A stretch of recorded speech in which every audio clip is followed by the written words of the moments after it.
Are you ready? Starting now? Now you just messed it up, you knob. God, you know that the shit that we go through for this, huh? I know. Fuckers better appreciate it. When we started, we were just like, yeah, we're just going to do this, man. You know, shoot our wad into the wind and see what happens. What's the title of this podcast again? I don't know. I don't know. Something with a penis, I guess. Right. Our fucking faces are everywhere now. Right. You know, but You're welcome, ladies. Right. Popular with the ladies. Right. Oh, I'm not even going to apologize because hopefully it sounds fucking hilarious. Yeah, totally. This is fucking explicit now. The explicit button. Let me use my finger. La, la, la, la, la, la.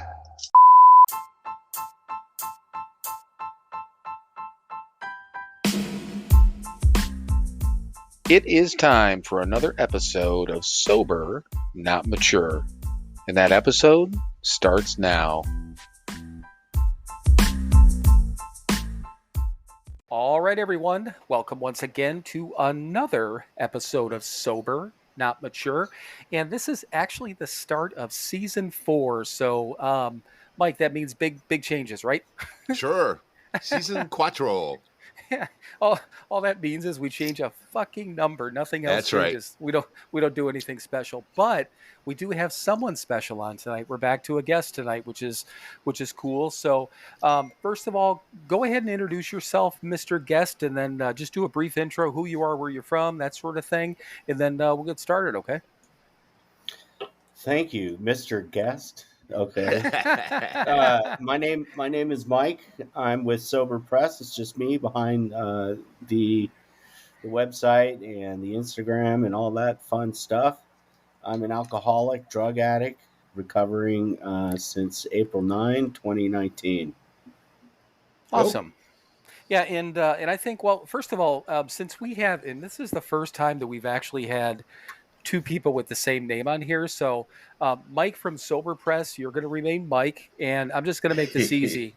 The other Mike, I'm just going to call Fucker because we call each other that anyhow. Right. So we've got Mike, and we've got, if I say Fucker, then you know it's not you, Mike. And Mike obviously knows it's him. So I know it's me.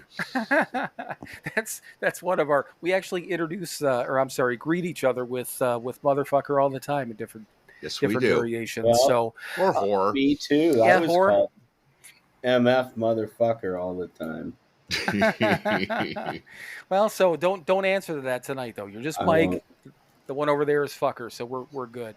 But yeah, we connected with you. I think it's been, if not a year, it's been longer than that. We've been on Instagram for about a year and a half, and I think I started following you pretty close to the beginning, but I know we've chit-chatted back and forth here and there. We interact on posts, and I don't know a lot about you, but that's what as far as your background, but that's one of the reasons of why we have you on tonight. But obviously, we want to get that, which Michael explained. God damn it, I messed up. I'm sorry. Yeah. Fucker. Hi. We'll explain that in a minute. But then we also want to obviously let people know about Sober Press and everything that you're doing, because in my opinion, you're doing good work over there. But Fucker, it's your turn. All right. Well, Mike, as always, we know how to get fucked up. We know how to fuck up our lives. We know how to fuck up the lives of everybody around us. Basically, we don't want to hear a drunk-a-log. We know what it's like. What we do want to hear is the solution, what you're doing today. Give a little background, tell us, where you're from, all that good stuff and whatever. But again, we don't want to hear a drunk-a-log because we know how to get fucked up. We don't need to hear that again. We want to hear about the solution. Yes, that's great. Are you waving the flag for me to go? Is that what it is? Oh yeah. Go ahead. It's Mike. It's your turn. I'm a little slow right now because I'm fighting a COVID fiasco. Anyway, yes. my solution to recovery came from Sober Press. Um, it was really came out of when COVID first came out. We were thrown into isolation. Um, a lot of the meetings that I was going to with my sponsor and on my own and my own group had gone. Suddenly, we're at the grocery store and people were wearing masks and smiles went away. And I'm in advertising by trade. So it kind of made sense to me to start something that what I try and do is put out something out uplifting, some sort of mental health or even something funny. I know I'm not as funny as you guys, honestly, but No, we're just perverted and filthy and twisted. funny that's all. looking. Right. Right. that's I commend you guys because at the office we used to get awards for being the lowest common denominator. And but anyway, I started a website where I was setting up to receive stories and put them out there. And then part of the exercise that I was actually trying to do was, work on these posts that were, nicely simple and designed and had something uplifting to say. It's funny because people think Mondays is a bitch, and for me, my stories come out on Monday for that same reason, is because it is actually a start, a fresh start, and always kind of promote it that way as the story comes out, and the posts were something that I did early on before the website went live. And then before I knew it, October 2020, my first story came out. And somehow I actually maintained, a just a frequency of stories that were every 2 weeks or every week, actually, back then. And I've had ebbs and flows. I'm not going to lie. I'm a freelance designer now, trying to find solace and peace in somehow in the advertising world. So I left my creative director position to become more of a graphic designer and somehow find peace in that. But um, the posts were for the most part, something I did consistently. At first, it was just one or two a day, and then now I try to, if I can, up to 6.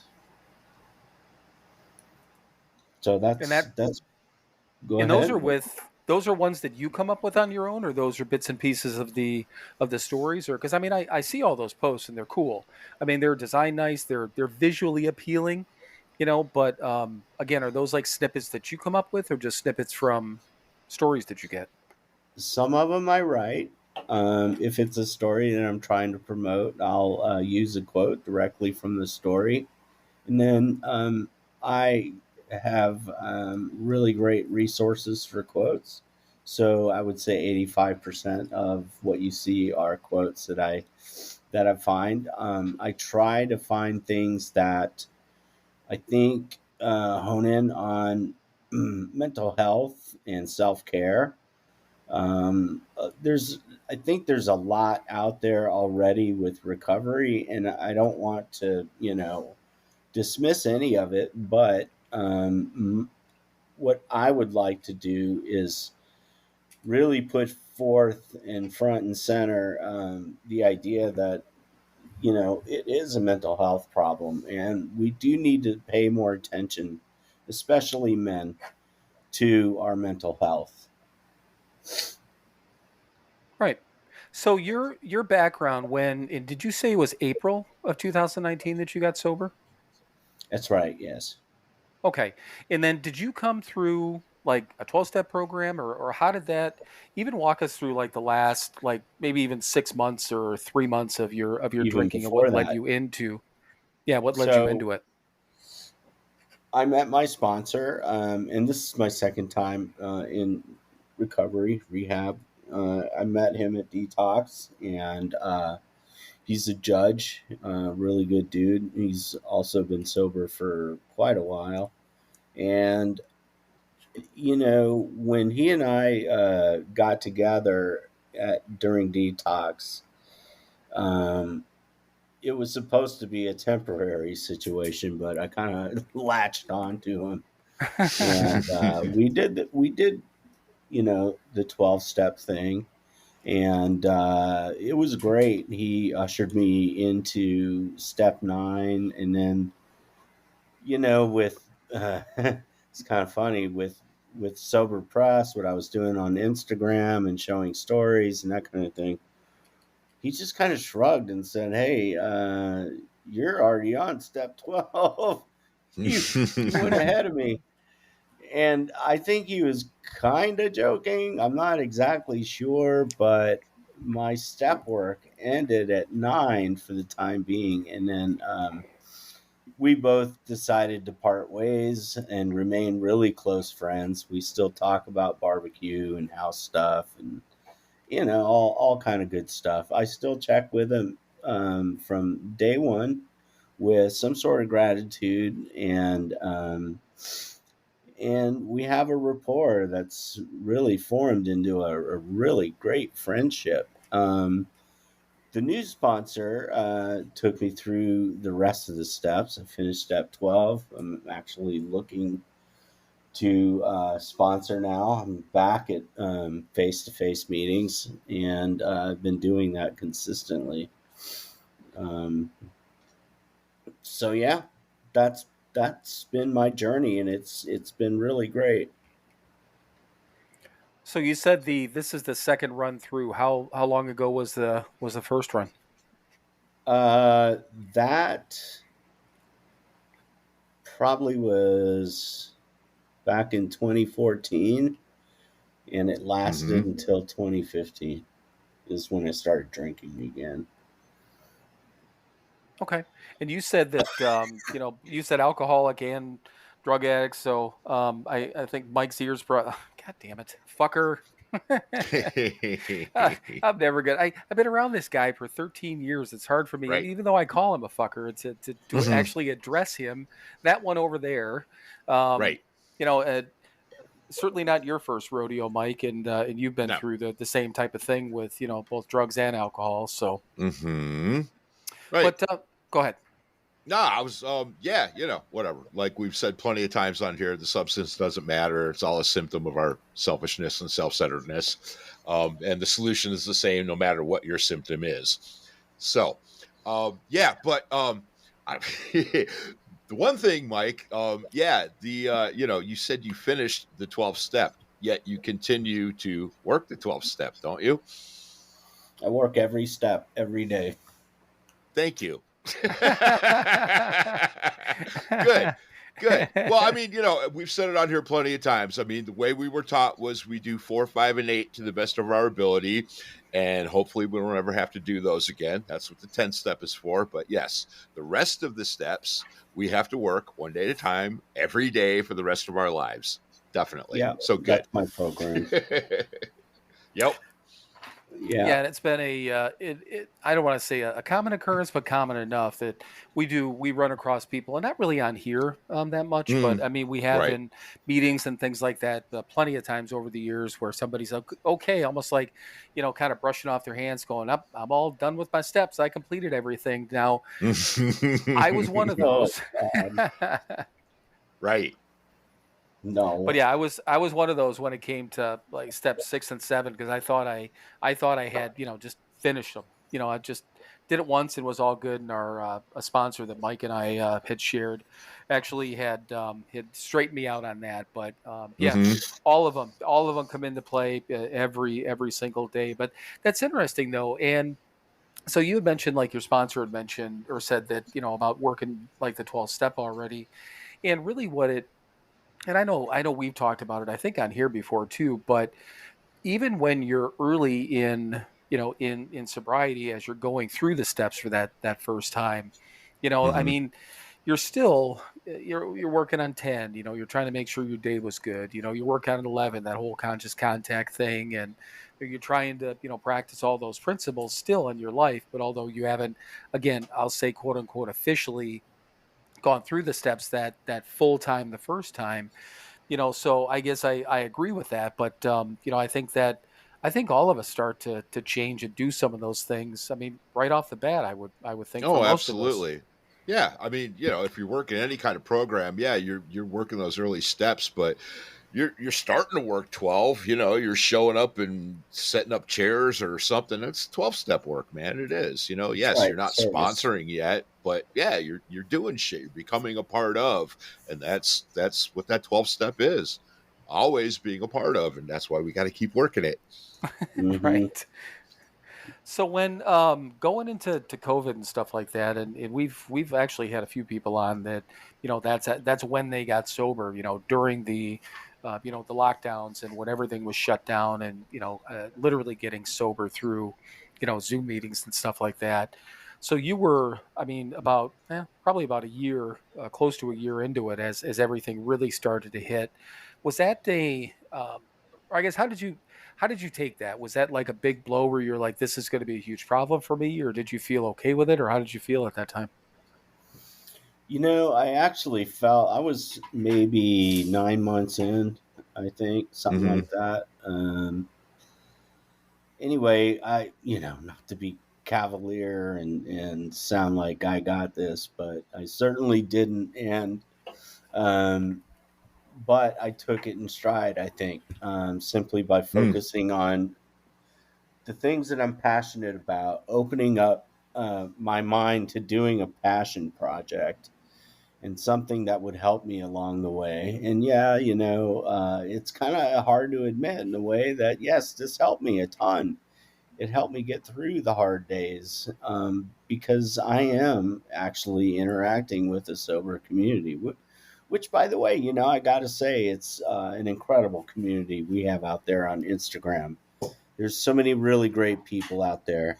And, it's funny. I actually had the opportunity to fly out to Connecticut and interact with some of these people and meet them face to face. And they're amazing, fucking amazing, and it's that's like a memory that's gonna go on to the books. And I hope that we get to see each other again for sure. Maybe someday I'll meet you guys and we can make Right. all Yeah. kind of stupid jokes.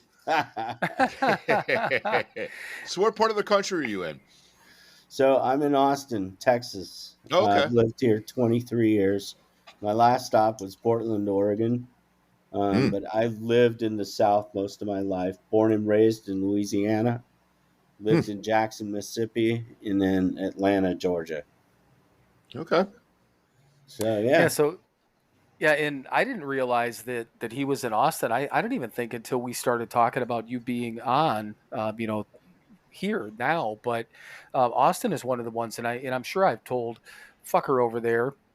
Hi. But Austin, Austin is one of the. It's a place that I've wanted to visit for years, and I think that originally I don't remember kind of what drew me to it, but I do remember about 10 years ago when I moved back to Wisconsin. I worked in Madison, Wisconsin at the time, and Madison's a college town, party town, that sort of thing. And I moved there. I was there 3 years sober, 3+ years sober at the time, but kind of again, school town, party town, some good areas, some bad areas, kind of a music town, a lot of smaller, bands and clubs and that sort of thing. So I didn't really get into that music scene there at the time I lived there, but I knew about it. And this lady that I worked with, her son lived in Austin. So she'd visit every once in a while. And she and I were talking one time. She's telling me just how cool it is, how much it's growing. And I think that was part of the, like the spark with it. But she said that it was Austin was a lot like Madison, just on a larger scale. Again, music and all those sort of things, and college town and that. I mean, do you agree with that? I mean, I know it's all those things, but Have you ever been to like any other area that compares to that from the music side of things and all that? Or So I have been to Madison. oh, you have? Okay.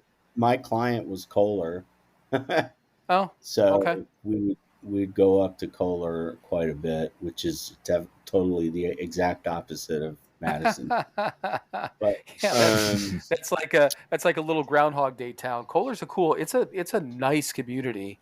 it is, Huge. I yeah, mean, very expensive golf course and shit there. And yeah, but yeah, Stepford Kohler vibes. basically owns that. Yeah, It's basically not owns my that vibe. town. So Yeah, no, it's small. Portland, Oregon, was also really, really great with music. I moved there in '92, and Atlanta had a really great music community. B-52s, REM, Indigo Girls. I mean, there's so many really great artists that came out of Atlanta. Not to mention R&B, rap. You know, not necessarily my vibe, but definitely a lot of that. And then I live in a neighborhood 78723, which in its heyday had a lot of rap came out of this hood. I live on the east side of Austin, off 51st Street, so I tend to live on the fringe, and that's just how I roll. I just love being in the epicenter of anything sort of that's slightly scary. That Right. almost sounds like your neighborhood, Mike. I mean, Mike's you're not in a bad neighborhood, but you're on a Right. fringe. You're on a couple of Oh fringes. yeah, absolutely. Cleveland, it's good block, bad block, good block, bad block. Yeah, I happen to be on a good one, but you go a couple blocks over and it's not so great. That's awesome. I think I saw your house on a Yeah. post or something somewhere. It's really cool, man. Or maybe you were talking Thank you. about Yeah. it. Maybe you're Yeah. I got lots of creepy stuff in here.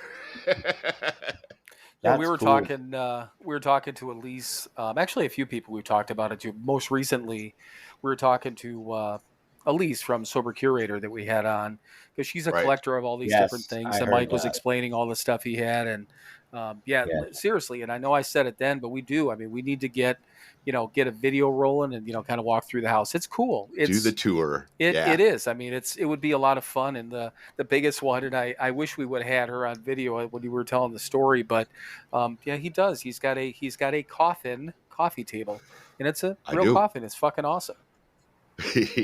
Oh, really? Oh yeah, That's wild. yeah. Yep. Has it been used? I have to ask. It has. It had a body in it.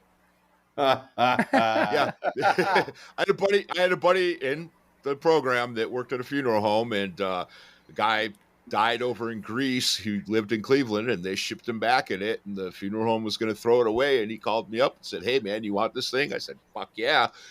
So yeah, and my lovely girlfriend got me a nice piece of glass to go on top of it, and so yes, I have a coffee table. That's Yeah, kick ass. And he's got a skeleton in it, and then what? Black roses, right? Yeah, black and purple roses. Yep. Yeah, it's pretty cool. I mean, and that's just one of the things. I mean, that's just one piece. Yeah, yeah. You just walk through, and seriously, you've been in the house a little over 3 years now, right? And then 4. God, he did the same thing last time. So yeah, for 4 years. But again, the areas that we came through, was just he and I shared a bedroom to a 2-bedroom place to a little bit bigger small house that he rented. Now this, and it's fucking full. Yep. I mean, again, not in a bad way. It doesn't look messy. It's not cluttered. He just has a lot of stuff, but I do. It's insane. You could probably spend a couple hours walking through that house and literally, like you said, you call it a museum. Yeah, my house is a museum where people come to see them. So do you drive a hot rod in the shape of a coffin as well? No, I don't. I did a very long time ago have a 66 Cadillac hearse, but I don't have that anymore. Oh, that's cool. Yeah. That's pretty righteous, actually. It What was. happened? I put a futon in the back and I'd take it camping. So See, I didn't even know that much. incredible. That's funny. So what do you? I mean, you've been to. Have you been to like recovery groups in the different areas that you lived, or like back in again that 2014 area? Did you go to like 12-step meetings certain areas, and now you're in 12-step meetings there? And if so, do you notice any difference, good, bad, or indifferent, between the areas that you've been to meetings at? So, I back in 2014, I kind of did a full circle. I started going to this place called Northland Group, and it's a bunch of old school, older sort of people with a lot of years in recovery. I call them the wise guys, you know, because in a way they are, and somewhat jaded, but Mm. whatever, it's fine. I tend to like people like that.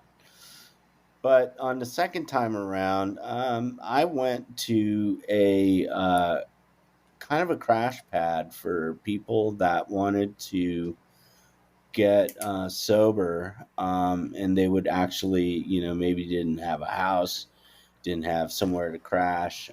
So it's called Austin 24, and it was cross street from Chinatown in a junkyard. And what I loved about that place, it's open again. But what I loved about that place, it was literally all walks of life. It was just the dichotomy of everyone who struggles, and to me, that was really informative. It meant to me that all walks of life has issues, and we're all equal in that way. Um, so, but now that I'm back at Northland with my new sponsor, I definitely appreciate the old wise guys too. Yeah, that actually sounds like Cleveland, right, Mike? Mm-hmm. Yeah, definitely. I was thinking, yeah, the I used to go to a 12 and 12 group. I haven't been in a few years, but yeah, it was the same thing. I mean, it was down in a place called Ohio City, which is kind of a gentrified neighborhood now, but it's still, there's a homeless shelter there and stuff. And yeah, I mean, there was all kinds of people there. There were lawyers in there, businessmen, but also people off the street, man, with, a week or two sober and working it and trying. And yeah, I love that group, man. I miss it. And, yeah, and then the wise guys, of course, was our who do you know group, our men's meeting on Friday night, where yeah, just the old crusty dudes, man, that knew what the fuck was up, and we'd sit there and just listen to them. Yeah, absolutely, good stuff. Yeah, we're so I'm supposed to be there now. The meeting starts in about 30 minutes, but I'm just a mess, man. But anyway, we've been doing 12 and 12 studies at that meeting, and that's been Nice. really, really good. Mm-hmm. The 12 traditions is, I think, something that could very well be my favorite over the big book. Right. Well, I always said, I mean, Bill wrote the big book, and then, 15 years later, decided he needed to expand on the steps and the traditions, and so he wrote the 12 and 12. Yeah, And yeah, I personally I love the 12 and 12, man. I think it's a fantastic book. Right. it really is.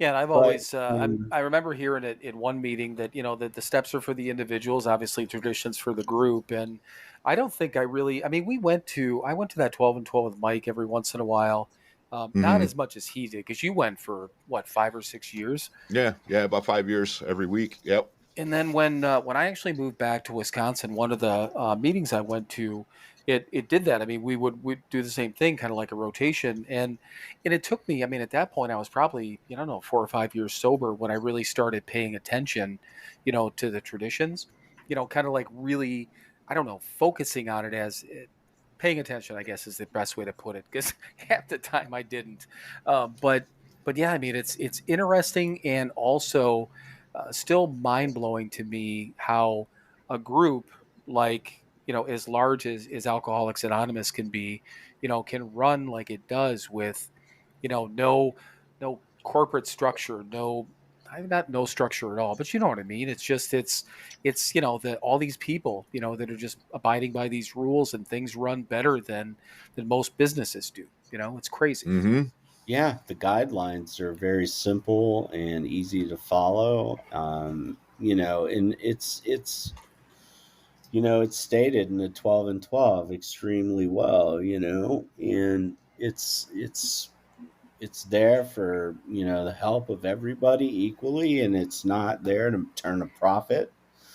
I mean, I forgot what step it was, or tradition, but it was talking about how, what if advertising liquor, like liquor brands started like promoting on, Alcoholics Anonymous, which the whole Right. thing, the way it's written, is so fucking hilarious to the point Right. where it was just making a mockery of like liquor brands. And I have worked on liquor, I have worked on beer, I've worked on wine, and it's really sort of myopic. They don't even think about like people who are addicted outside of that, label they have to put, on the Sure. bottle. Yeah. Drink responsibly. Yeah, positive birth defects. But yeah, um, but it's I tend to ignore shit like that. Obviously, for many years I smoked and drank. Recently Mm-hmm. quit smoking. So yeah, you know, kind of Yeah. stupid. But yeah, so when it came to and again the meetings and stuff like that you were going to, so dealing with the wise guys and things like that. And have you gone to like different areas now? I mean, being in that, and the reason I'm going to ask this question because it's just we both of us got sober in Cleveland, and Mike is still there. And just my opinion is that the AA that's in Cleveland and being so close to Akron and stuff like that. I mean, again, very old school, hardcore, but not mean. And it sounds like with these guys and things like that you have in that meeting are probably of a very structured nature. So, have you gone to any meetings in different areas where you're like, "Damn, this shit's kind of light here," or anything like that, or had that feeling? Yeah, I used to bounce around a lot of different meetings. There was this one called Yellow House, and it was in somebody's garage, and it was a lot of young people. And I thought the meeting was really, really good, but it felt sort of different in structure in the way that it was run. And not that I have anything against that, because it was very welcoming. We traded phone numbers. I mean, there were a lot of people there that were just so welcoming and great. It was just different, and I think that's okay. Is that what you're Right. asking? Yeah, I mean, just kind of in general, because I mean, I've gone to when I came back to Wisconsin, which I had lived here. Well, I lived in Wisconsin for years and years and years, and when got sober in Cleveland and came back and started going to meetings, and they were cool. I mean, I enjoyed the meetings and all that sort of stuff, but the setup was a little bit different. And the setup was a little bit different when I was in Florida. Like I went to a meeting in Florida, and this was so funny. It was an AA meeting at a club in Boca is where I went because the guy that was in the meeting I went to in Wisconsin, he's like, you got to hit this club. He said they've been around for years and years. It's a great meeting. So I took just a day trip down there and kind of kicking around and seeing shit. And went to the meeting, and the meeting was fine. It was good, huge group, very nice people. But they start off the meeting. It's like, okay, this is a meeting of Alcoholics Anonymous. Keep all your conversations, as they do, towards alcohol and that sort of thing, and blah blah blah. And they get up there, and the lead's like, okay, so I'm a drug addict, and I'm a this, and which I give a shit less. I don't care. 90% of the people that are our friends are, did both drugs and alcohol, or and drank. But it was just like it was almost like they said it because they had to, and then just ran the meeting the way they wanted, which is fine. But it just there's a couple of meetings like the one Mike was talking about in Cleveland where we used to have to tell our friends when they led for us was, 80% of their stories drugs. You're like, okay, change everything to alcohol because you can't talk about drugs. They would walk out if somebody started talking about drugs. That's how strict and rigid they were. Which again, I don't care. I was just kind of curious if you noticed differences like that. That's all. Yeah, the nuances actually, and I say nuances because it doesn't seem like a drastic difference. I mean, the structure overall does feel the same. But yeah, I feel like, the Wise Guys meeting in Northland is a lot more structured, like you said. But the shares are like vibrant, and you actually come away with something, I think really good. There's really good learning. Um, the one at the junkyard was different, where people would just ramble to the point where it was like, oh, okay, you guys need to shut up.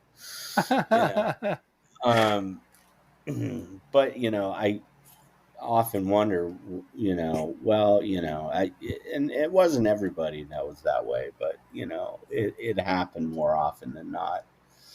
And Right. then the meeting I would go to at Yellow House was seemed so much more informal. It was very almost hippie like. It was really crazy. And I have been to like a Buddhist meeting before, which was weird. It wasn't at all Alcoholics Anonymous, but it involved meditating. I couldn't get into that one just because of the way it was. I just don't see myself having a benefit from that one. Right. Understood. Yeah. Well, I mean, it's one of the beautiful things about AA, man. It's every group is individual. There isn't, as we said, no corporate structure. There's certain guidelines that if you're going to call yourself a meeting of Alcoholics Anonymous, there's certain things you have to do. But beyond that, it's up to the meeting, how to run it, what to do, what to talk about. That men's meeting we went to, yes, it was hardcore. They said they were a closed men's meeting with Alcoholics Anonymous, and they fucking meant it. And they were and are. My home group is an open meeting, so it's women are welcome, and we don't give a shit if you talk about drugs. But they're all meetings of Alcoholics Anonymous. And if you go to a meeting and you don't like it, go find another one, because you're going to find a meeting that works for you. That's right. The beautiful thing about the program. Yep. You will find one that works for you. The hippie meeting, the structured meeting, the hardcore meeting, whatever. It doesn't matter. You will find one that works for you and stick with it and fucking work it, man. And it's going to work. Yep. Right.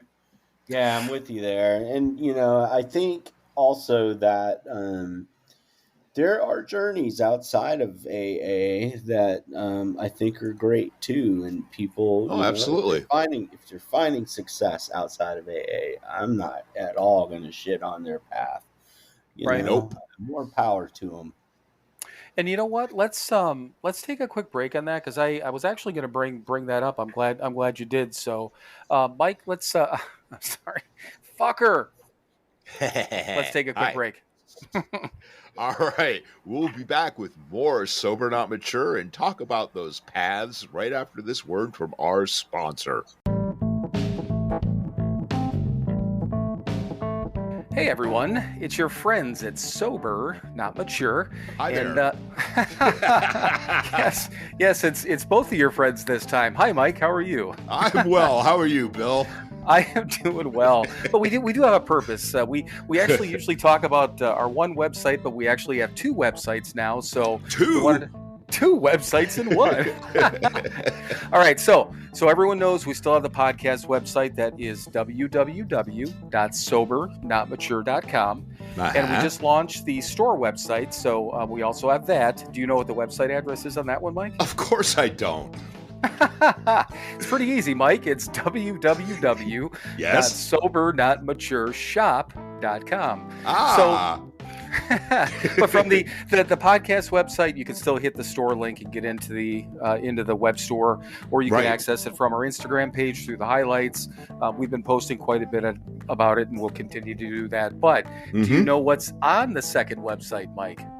Well, there's a store. There are products that you can purchase for you and your loved ones. Well, Mike, do we still have merchandise? We have merchandise. Well, we got T-shirts and coffee mugs and all kinds of crap. And one of the coolest parts, we also do have all the recovery books from Hazelden, which is kind of a big deal. That is a big deal. At least for us. So all the books that we read, God Grant Me, 24 Hours, the Big Book, the 12 and 12, all of those books are available for sale on our website. And once again, that store website is www.sober. Trying to help, man. I know you are. You're not helping, though. Okay, now I got to say www.SoberNotMatureShop.com. .com. Visit that today, or visit the podcast website, which is, again, the podcast website. So www.SoberNotMature.com. Did you just say sober but not mature? Yeah, sure. Write that down. Yeah, like fucking mush mouth or something. All right, everyone. You've suffered enough with this, and we'll get back to what we were talking about previously. So visit the websites, though. All right, everyone, welcome back. And yeah, what I was going to bring up about, some of the different paths, because I had two things. You were talking about the Instagram community, and I wanted to touch on that real quick, but that kind of leads into the other thing with the different paths. And we have talked about that a lot on here. When we first started the podcast, we weren't really sure. Well, we weren't sure about anything. We had zero idea what direction this was going to go in. I didn't even know if we were going to be talking about, the Big Book or steps or whatever. But I mean, Mike actually, in his story, which is like the third episode, went into a lot of that and talked about the Big Book and all that. And we were just kind of like, fuck it, we're going to talk about what our path was and what our journey was. And then, getting on Instagram, and I learned all these different things. It's so stupid. To me, I was stupid about it. I had no idea what I used to see AF on people's profiles. I thought it stood for as fuck. I did not know it meant alcohol free. Okay. I didn't know what sober curious was. I didn't know what gray area drinking was. I had heard of, the only other outside thing I had heard of outside of like AA or NA was Smart Recovery, just because I had a good friend of mine in Wisconsin that went, two people that I knew that went through it.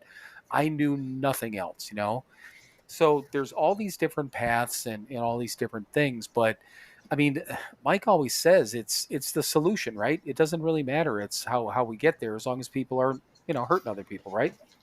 Exactly, man. As long as it's making you a better person, and it's making you, again, here's the quote, man, making your little corner of the world a better place. I don't give a fuck what you're doing, as long as it's positive. And yeah, I don't care.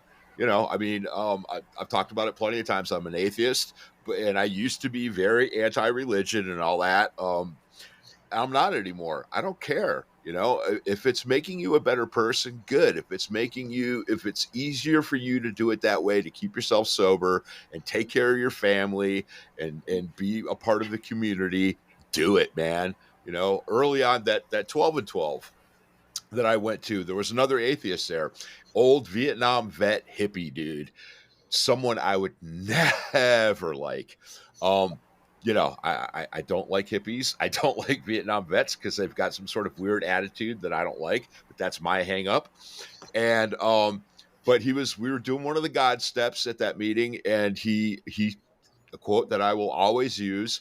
He said, "You know what, man? I don't believe in the Great Pumpkin, but it seems to make Linus happy." And I went, "Fuck, cool, right?" I went, "All right, cool." And it was it was a breakthrough for me. I was, maybe a year sober and still struggling with my atheism and how to make it work in the program and, blah, blah, blah, blah, blah. And I just went, oh, that's it right there. No, I don't believe in that, but it seems to make you happy. So fucking good. Yeah. So, it's everybody has their own version of higher power. Right. And if it humbles you and allows you to take a good look at yourself, and actually become a better person, well, so be it. That great Yep. pumpkin could be your higher power or whatever. It could just be the Yep. seed that came out of the pumpkin. Dude, I've heard that early in meetings. You know, this guy was talking on and on and on about this teddy bear who was his higher power. And at first I wanted to like laugh really loud. But you know what? More power to you, man. That's Right. your higher power. More power to you. Yep. Yeah. I mean, early on, you know, I was open about, you know, because I'd been around the rooms before, and that was one of the big things that scared the fuck out of me. You know, okay, I'm going to try to work this program. I'm going to really try to work this program, but I don't believe in that invisible man in the sky.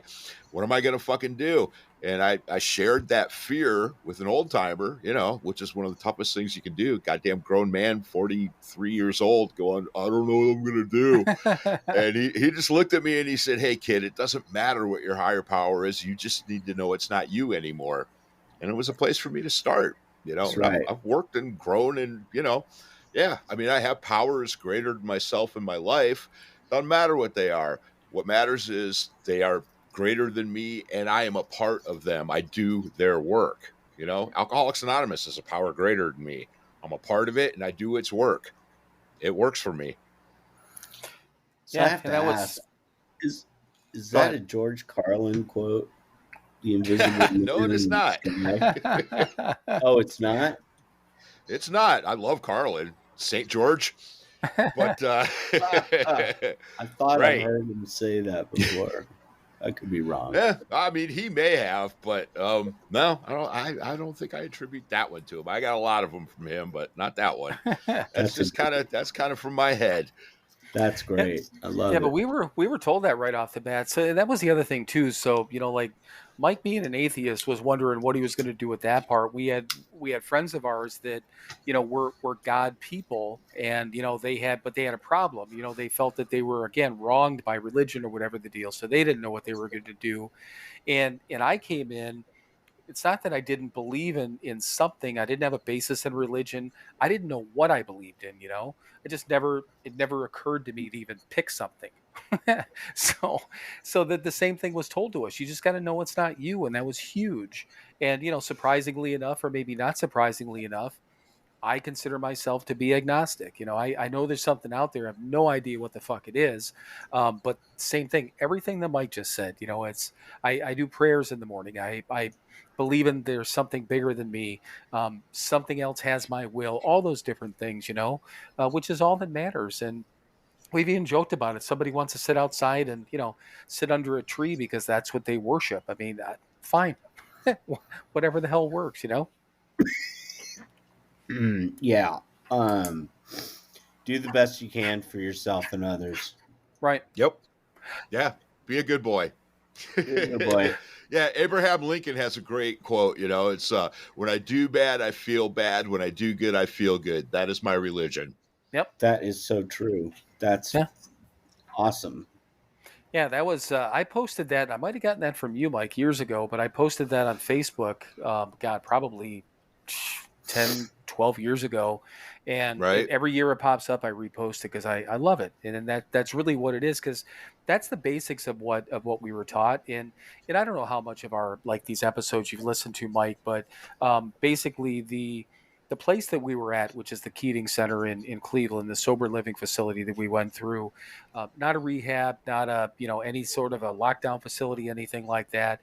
It's a place basically where it's a sober living facility where they teach you how to live sober. They do introduce you to Alcoholics Anonymous. You do have to go to meetings and all that sort of stuff, but they're doing all this shit to help you learn how to be a human being. And I always stop short of saying again because I almost want to say that, but the majority of us we're not Never were. yeah, never were human beings. Sure as hell weren't good human beings.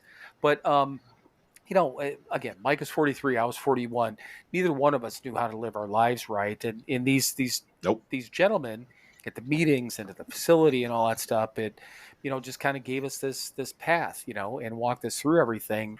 And it's super cool, because that's how this thing is supposed to work, regardless of where people come from. When you were talking about the junkyard meeting, um, the 12 and 12, and I forgot about that there used to be people off the streets at that 12 and 12 meeting, but Uh-huh. even the Keating Center, I mean, there was a lot of our really good friends were, flat out homeless before they came into the Keating Center. Yeah, or Um, straight out of prison. yeah, straight out of Uh, prison. They were court ordered there. All walks of yeah, life, from, again, from, we've known, medical professionals, attorneys, and everyone down to the, whatever as you had said before, Mike, the lowest common denominator type of thing. But once again, it doesn't, all these individuals that we've seen grow, and the people that we get to see grow and flourish, the past, I mean, it doesn't matter where they came from. We're all in the same damn place when we walk through those gates, yeah. So I was just curious with the Buddhist meeting that you went to, because I've heard before, and I don't remember, Mike. It might even be Heidi that mentioned it about Buddhism. That was something that Mm-hmm. she started to kind of look into at one point. But Yep. I mean, isn't what this is just, again, my own curiosity. So how does Buddhism? It was an AA meeting, but from a Buddhism standpoint or by Buddhists? So, are you asking me? Yes, I'm sorry. Yes, Sober Press, Mike. So, yeah, just want to make sure, but I only went to one, and it was back in 2015 when Ah, I got sober for the first time, 2014. And what I remember is that we all sat in a circle. Um, we all had our shoes off. We in the circle we did meditating. There was a sharing portion, but what I remember was that it was really only like allowed to stick to one topic. I mean, just like AA, but some people go off topic, but they were really strict about it, and we could only share for a minute. But the entire time it was a lot of meditating, which my mind does not sit still. My right. mind is high Right. on crack and has had 50 candy bars and wants to race around the facility. Right. Exactly. Yeah. I'm not the type to sit cross-legged with incense burning, saying "Om" for an hour and a Yeah, half. It just doesn't work for me. it wasn't my thing. Nope. No, it was just kind of curious because when we came in, well, when I came into the Keating Center, because I got there a few days before Mike did, but I came in on a Friday night, and it's like Saturday morning. It's like these guys are just guiding me on what to do and where to go, and it was called a meditation meeting in the morning, and that was my first thought. I'm like, fuck me, I'm like, I don't want to deal with this shit, I didn't want to be there anyhow, but. And then we go in, and they're reading from the 24-hour book, which is, in a lot of the readings, there's a lot of God mentioned, in those meetings. And I'm like, Mm-hmm. fuck me again, because I didn't know what I was, but I knew I wasn't a God guy. But yeah, the whole idea of the meditation to this day, I've never just sat down and meditated. Um, we do certain readings in the morning, which, little fucker over there always says, roll some good thoughts around into your heads, other people's good thoughts, right? Mm-hmm. Right. To start off our day. But basically, I guess the mindset with meditating is, praying is speaking and meditating is listening. But I don't know. I mean, we've always kind of used it within our readings, just to kind of take in the good words rather than, I don't know, whatever the meditation is supposed to bring in. But I don't know. I don't think I would thrive well in a meeting like that. Yeah, and that's what's great is because there's variety, there's something to fit everybody. And, to each his own. Right. Right. Live and let live. There's a wrench for every nut. Yes! Oh my God, you said it. My sponsor says that all the time. Uh-huh. Tighten our asses down. Yeah. So, what about? And speaking of like daily routines and stuff like that, and I mean, both of us have a very similar, type of routine because again, we came out of the same place and stuff like that. But just for everyone out there, so you've been sober for obviously a little over 4 years, coming up in 4.5 years. You're doing something obviously to keep yourself sober on a daily basis. So what does your routine look like from when you get up to the time you go to bed? What do you do on a daily basis? And we talk about this a lot, and both of us are we're proponents of having that routine, but just curious to see what you do with that sort of thing. So yeah, if I'm not working, I will actually spend time comb the internet, my resources, and find something to post, some quote, or maybe I'll write something myself. And that's usually like around 6 in the morning, while I'm having coffee. Today I didn't post just because I felt like shit. Uh, I'm dealing with this COVID crap. I don't know how I got it. I may have picked it up on the plane or something. But anyway, so today's an exception. I didn't post today. But usually I go about my day, run errands. Um, I always think of like the process of me making a post is my own version of meditation Sure. because it is Mhm. quiet time. It is one of those things that I can get lost in for an hour or two. And it's one of those things that, makes me feel good to put out there, knowing that if I can maybe give someone a nudge or a smile or make them feel good for just a moment, that makes me Absolutely. feel good. Um so um you know just normal day stuff, chores, running errands. I'm usually pretty busy working. I'm an independent contractor, so um, but I try to get all that done first, so that I can focus on my day. And then at night after dinner, I try to put out there more posts, like one or two or even three. Um, I try to say good morning and good night. it's not always Right? it's not always there, but sometimes I do that consistently. A little good morning and a good night, because some people don't get to hear that. And it's when someone loves you and they say good morning first thing, they have you in their mind, they got your back, right?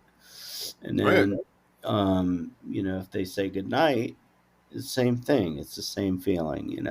It's somebody that gives a shit and they got your back. So that's the point. I don't always do it, but I try to. And sometimes it's something funny. Sometimes it's just a simple good morning and a good night.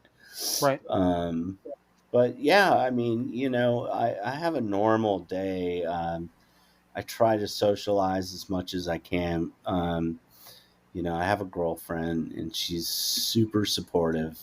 She's sober 10 years, and you know, um, we have our days that we hang out and do things. So there's a structure to everything, and it feels good to have that. Absolutely, man. Yeah, routines. They're important, doing yeah, and incorporating making things better for other people. That's the whole point of this thing, taking the Yeah, focus off ourselves and trying to do something nice for somebody else. Yeah, as long as we do that, we're doing okay, because it's a 180 from the way we lived before. It that's was, right. what can you do for me? Yeah, that was, the way I lived my life for the first 40 2-3 years of my life. What can you do for me? What can I take from you? How can you make my life better, you motherfuckers? Don't you know you owe me everything? Yeah, right. And I Oh, just that switch. entitlement. Right? Oh Yeah. yes. Dear Right. God. And now it's just try to do something nice for somebody else, make somebody else's day a little bit better.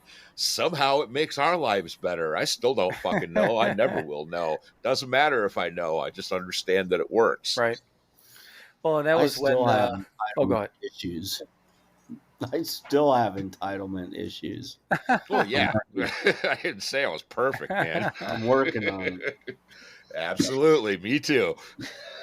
Yeah, when we first got sober and like started working and stuff again, I took the bus to this place I was working at, and I would go grab a cup of coffee. There was a Burger King right across the street from where I worked, and I'd have at that time I had a smartphone, but I didn't have, again, this was for you kids out there. This is back when when you didn't have unlimited data, so I couldn't go crazy on it. But I'd either bring my phone, or sometimes I had my laptop with me, and I would do the same thing. And what you were talking about, Mike, I would look up these quotes and I would post them on Facebook, but I was not open about my recovery, but I posted these things because they mattered to me. I quite honestly, I wasn't posting them for anyone else at that time. It was that Yeah. process that whatever it said, it meant something to me. And the cool part is now that there's certain in. It's weird because Facebook always has the daily memories and that sort of thing, but there'll usually be a pocket of time, and a lot of times it's between like the first of the year and like May, where it's almost every single day I'll get one of those memories that'll pop up, and then like over the summer and stuff I won't. And I don't know if I was just posting more nonsense or what the hell was happening, but it's even to this day reading some of those things from 12 years ago, I'm like shit, that's kind of cool. So I started doing that, Yeah. or continue to do that with Facebook posts, and I don't know if you actually pay attention to it, but even with all the just the messed up shit that I post on Instagram, the first thing I post every morning is always a reading, and it's from either Keep It Simple or God Grant Me or the 24-hour book or A Day at a Time, one of the other ones I read. But it's a reading from one of those Hazelden books. So that's the first thing I Mhm. post, and then I post an episode clip, from whoever we had on or whoever was on the episode, and then I'll post usually something about one of the things from our web store. But the reading is first every single day, and it's gotten to be it's important to me to do it, or important for me to do it for me. But I also know that there's been a couple of people that you see people like your posts and stuff like that, but then I've had people tell me that they're like, oh, I didn't see your reading. I'm like, really? I said, yeah, take a look back, or I'll send it to them again. They're like, yeah, I save these or I share these with whoever every day. I'm like, really? I'm like, well, that's kind of cool, That's awesome. yeah. And it's just like you said, all it takes is for if there's one person that we any day, and it doesn't have to be on Instagram or anything like that, but if there's like we were saying before, and one of Mike's favorite quotes is that, again, making our little corner of the world a better place. I love it, but that is what it's about. And making somebody else either feel good or kind of like think for a second, or I don't know, feel like they're, I'll say, quote unquote, seen, whatever the deal is. It's Yes. nice to be able Yes. to to have that. And I know for an absolute fact that there are people on Instagram right now that's their form of recovery. That's it. They don't have anyone else around them that they hang with that's sober, whatever the deal is. They don't go to meetings, they don't go any other group, they don't, talk to anyone. Instagram, that sober community, is their recovery. So every once in a while, again, I'm posting like messed up shit like that, which is fun. But all you guys on there, you fucking encourage me all the time. So I'm blaming all you guys because you laugh too hard at it. But um, Well, you also have people submit. yeah. Send you some of those funnies. Well, in I've sent some. the thing of it is, and usually the most messed up, filthy, and sexual ones are from women. Hmm. And that's what I'll put Oh, on I there would because imagine. if you'll ever notice that if there's one that I always put on there if it's donated, and if it's ever from from a female, especially if it's something that could be considered to be like somebody's going to look at me and think I'm being a chauvinist or misogynistic or anything like that. I'm like, and this was from one of our female followers. And then nobody gives a shit. It's vibrator stuff, talking about clits, talking about all this different stuff. Then nobody cares. Like, it's one of our girls that gave it to him. Cool. Then it's funny. Yep. But no, I mean we always talk about that all the time. That we mess around a lot, but when it comes down to the to our sobriety and recovery in general, it's the number one thing. So One thing I really do appreciate, I have a really dry wit, and I don't like let people off the hook if I say something, in a comment. You guys actually don't take it personally, and I appreciate that. never. I've had people like take my comments personally, unfortunately, and I guess I need to like follow up with an emoji or something that's funny. It's like, hey, this is meant to be funny here. Right. Well, Don't be so thankfully, we sensitive. work the program and we don't take ourselves too damn seriously. We've smashed our fucking egos. We've smashed them down anyway. Yeah. And we know we're not that fucking important. If we happen to be offended by something, that's our problem. We move on. Right. Well, I don't want to hurt anybody. That's my deal.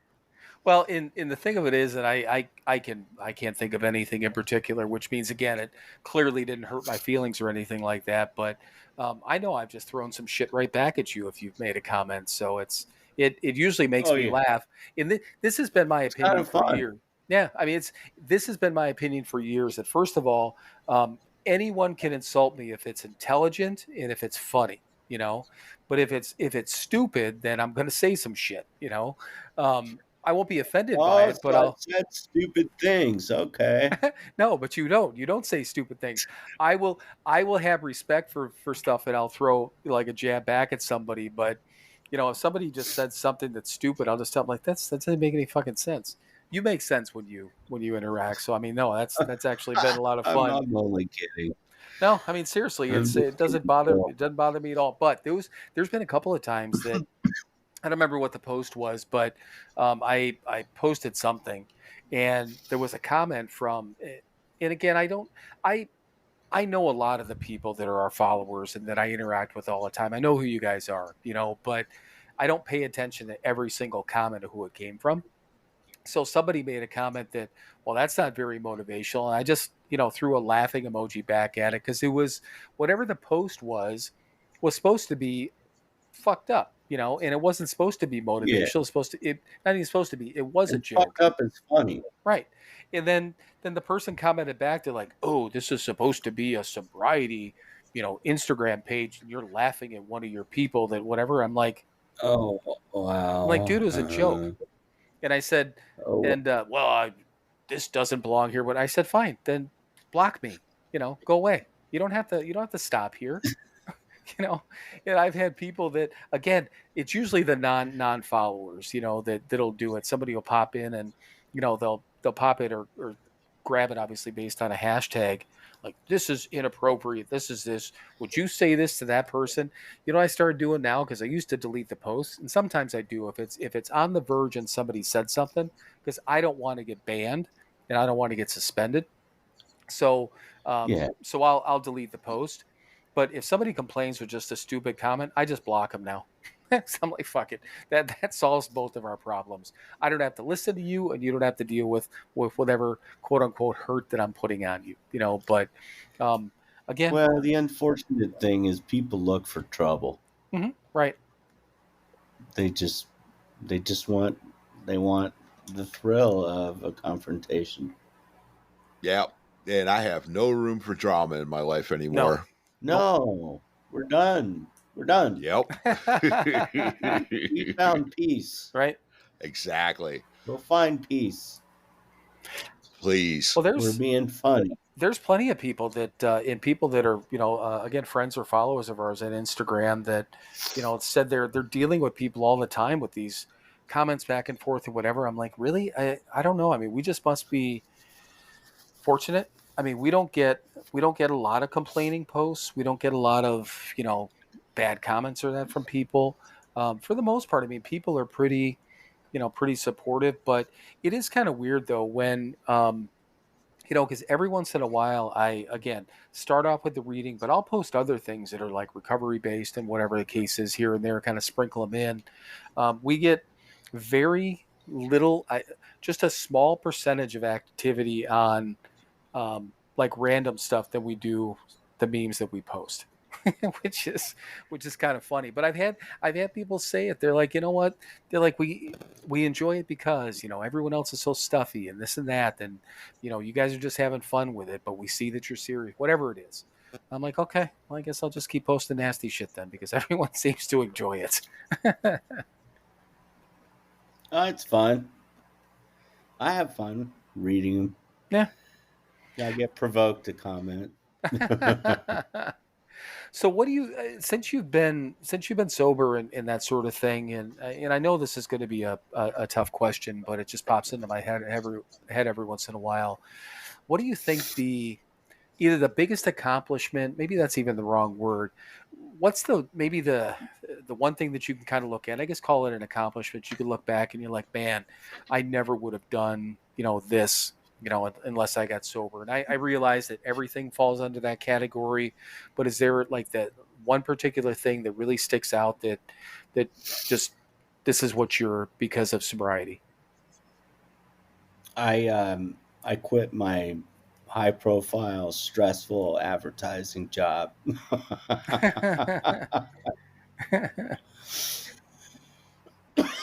Right. Yeah. It was You got freedom. You have choices. You can live a better life. Yeah, yeah, absolutely.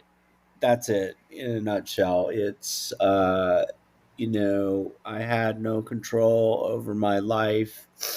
They were the ones, who enabled a lot of the booze.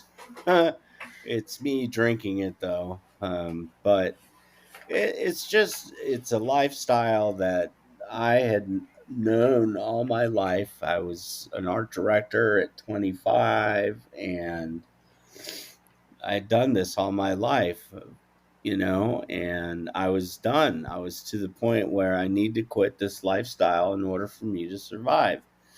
And that was huge for me to quit my job because they were all too happy to take me back. And, they put me through rehab twice. And when I spoke with the social worker, my counselor, and the counselor at IOP, they were like, no, you need to quit that job. That job is going to swallow you whole. And it's true. It was stressful. And it in the end, it made me want to drink. And, that was the source of a lot of angst. So I quit my job and I went freelance as a designer, and I'm really happy I did it. I don't think I would have done it otherwise, honestly, I had to hit rock bottom. Right. Yeah, and I mean we've actually heard that story from a lot of people that some of it is just and I think probably the confidence that we get or that we I don't know build, obtain, whatever the case is, and in the understanding that hope and that faith. We were just talking about that last week on the episode of one way or the other, man, shit's going to work out. We can't just sit back and nothing's going to be handed to us. But if we, take the right steps, do the next right thing, do all those different things, keep doing what we're doing and stay sober, somehow shit works out, right? Yeah. And it worked out, it's still a little scary to be out on my own, but it's so predictable. I have my life in my own hands. It's great. I wouldn't trade it for a thing. Right. Well, that's cool. So it sounds like you're kind of dying over there. So I mean, I think we've talked about a lot, and we're we're certainly at a time where we can wrap up if you're good. But I just wanted to, Mike, give you one more opportunity.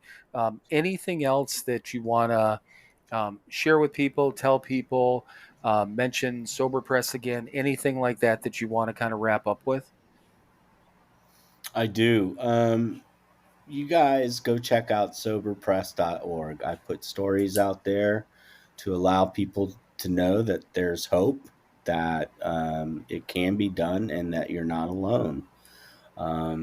Someday I'll be putting stories out there, even, of people in the throes of their addiction or sober curious. I've not had the opportunity to get those yet, but I welcome any story, all walks of life.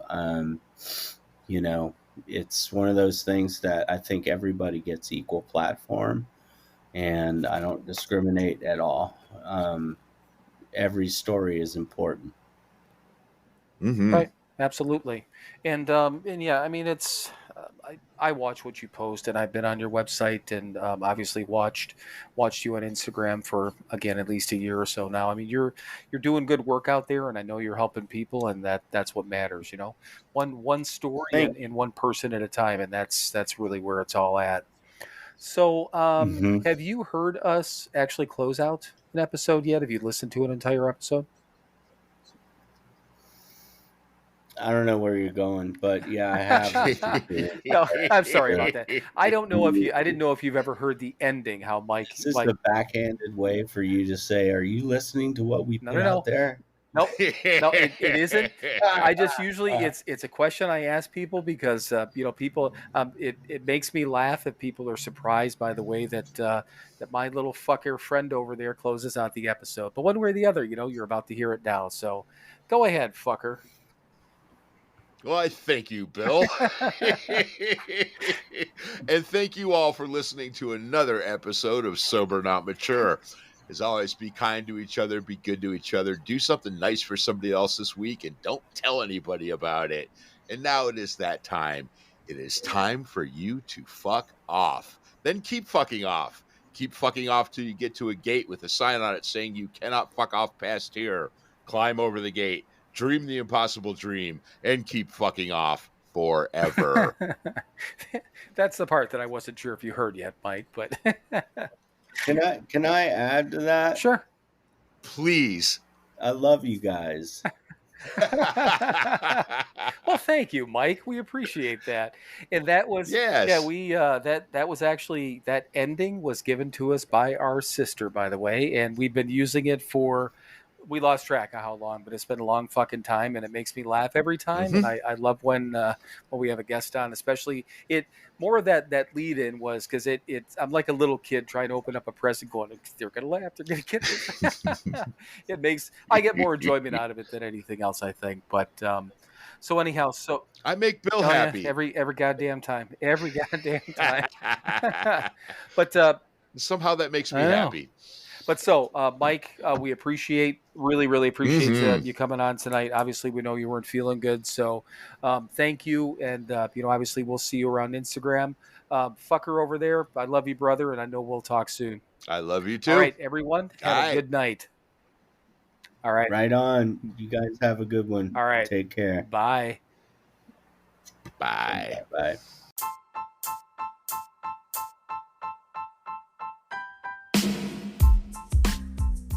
As always, thank you for listening to another episode of Sober Not Mature. To access all of our content and interact with us, please visit our website, SoberNotMature.com. Thank you again for listening, and we will talk to you soon.